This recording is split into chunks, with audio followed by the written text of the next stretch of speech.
A very cost-effective, low-maintenance, quiet, vertical takeoff aircraft that you can use yourself, fly from your house to a restaurant, mate's house, whatever you want to do.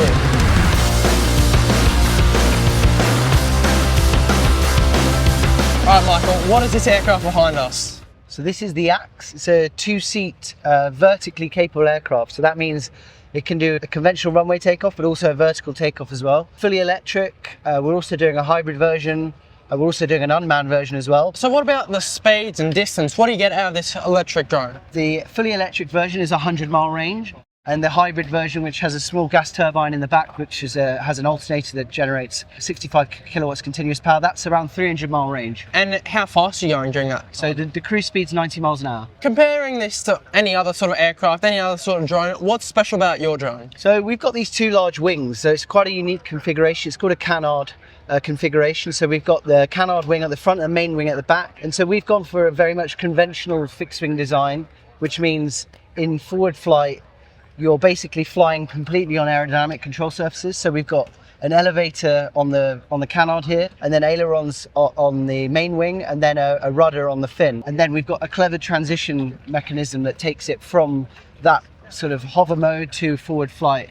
And then once you're above 45, 50 knots, you become fully aerodynamically stable, and then you're flying as... So what sort of technology do you have in this? Technology-wise, so we got these brushless electric motors. So there's actually two motors in each housing. So that's for redundancy. So there's an outrunner. So yeah, there's two stators inside here. Inside the wing, there is two inverters.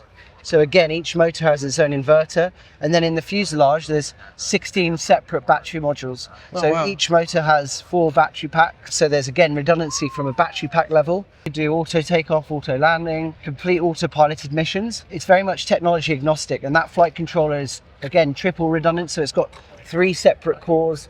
They arbitrate between each other, so if something goes wrong in one of them, it automatically will switch to another. Basically, we've made it extremely safe as possibly can be. All right, give us a rundown on what's in this cockpit. Yeah, so this is your main HMI, so that gives you your range, power you're using, all your temperatures. So if you inverter temperature, motor temperature, your artificial horizon. So these are your arming switches, so to arm the aircraft. One's for the motors, one's for the actual flight controller. This is a backup screen. Stabilization, so this is when you're in hover. You can either fly it with stabilization on or off. So yep. Stabilization on means you can do all the hovering, so the flight controller is doing all your stabilization, but then with it off, you're flying conventionally as a fixed wing, so your throttle is just providing power. Emergency parachute, so there's a whole aircraft ballistic parachute. So if you pull that cord, you and the airframe come down together. Oh wow, that's really safe. And one of the biggest benefits I can see here is just the simplicity. Who's the main market for this aircraft? Because I could imagine myself just in the backyard taking off. Who's the main market for it? That's why we started this company. The main driver was to provide a very cost-effective, low-maintenance, quiet, vertical takeoff aircraft that you can use yourself, fly from your house down to your second home, to a restaurant, mate's house, whatever you want to do. How much does this cost?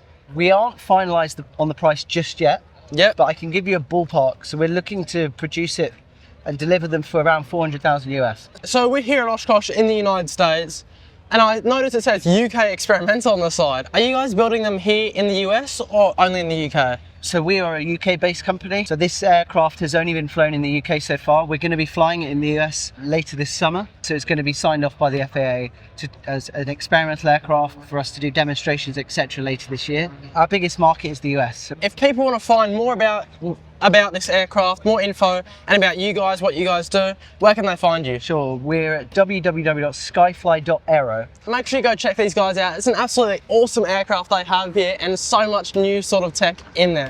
All right, thank you so much, Michael. Cheers, mate. Thanks a lot.